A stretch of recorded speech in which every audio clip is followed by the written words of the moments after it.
So, look, when it comes down to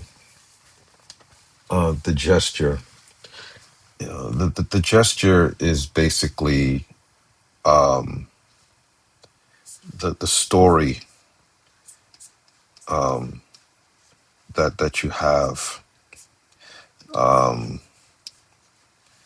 in in your figure drawing. Okay, all right. So I have this person here. I think we can tell that we have a person, even though it's like a stick figure.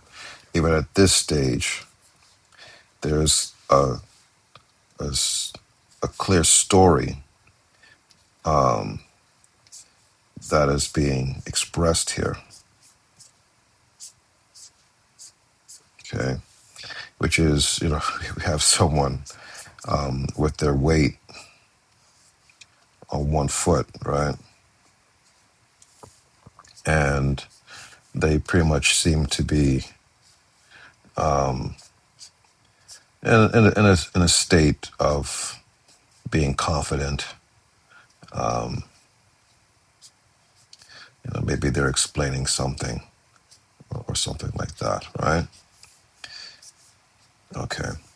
So this is our gesture, and you you might have noticed that I did not take a lot of time um,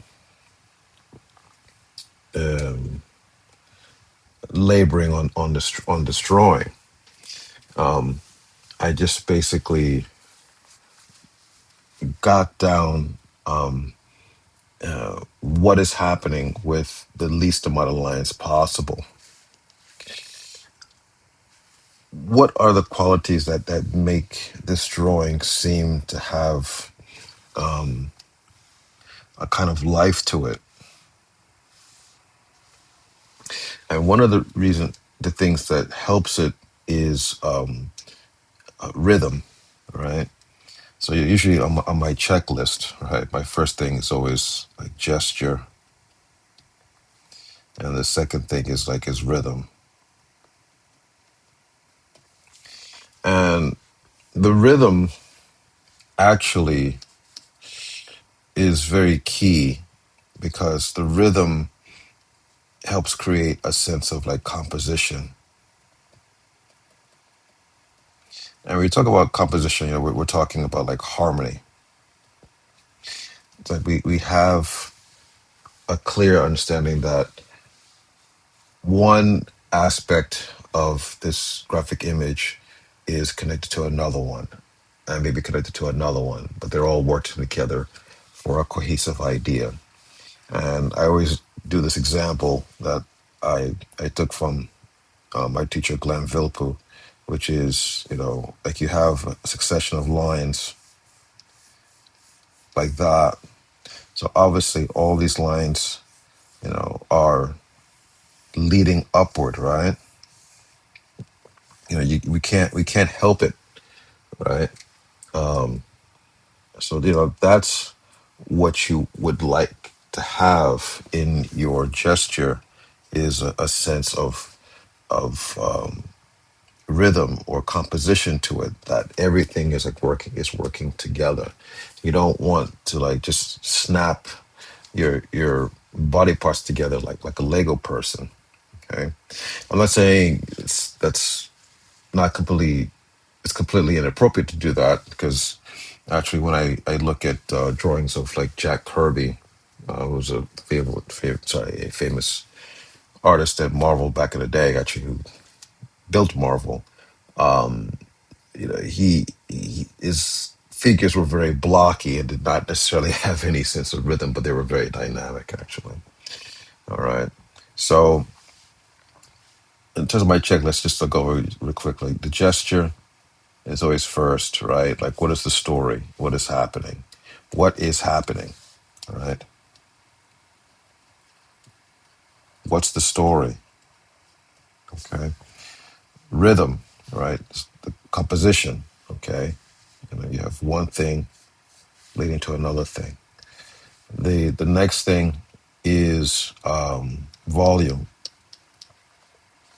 So you notice like after I got the basic gesture down, I contained that gesture and rhythm in um with volumes, right? So in other words, like now it has a structure, so we can actually see, that it's being um, contained by something, right? All right. So and that volume is just basically a cylinder. It does not have to get any more complicated than that because this is still at the um, we're just at the building stage here, right? And the fourth one is weight. And if I learned anything from studying animation was weight is what grounds everything. So it immediately brings everything into reality. It's the great equalizer because like the moment something is falling outside of like the realms of gravity, it loses its believability. Okay. So weight, you can tell obviously. Let's do that again. We can tell obviously that the weight is going down on this foot here, right? And then like this foot, of course, is lighter, right? So we talk about weight, like a ball falling or something like that. We have to understand like there is a gravity point, right? Like even though I didn't draw it till just now, you understand like there has to be a floor here for this person to support themselves. Okay, so this is the easiest breakdown I can give in terms of like how to get a the feeling of like a believable gesture. Okay, the gesture is really the most important part of any any figure drawing. Okay, because if you don't get your gesture down right from the beginning, you're going to be forever trying to fix it, and you're going to be um, you know chasing your own tail. Okay, um, you have to get the gesture down first because that is what makes everything work. It's not the anatomy, it's not so much the perspective and things like that, but like what tells a story is the gesture, and that's what has the first and the strongest impact on your audience. Okay.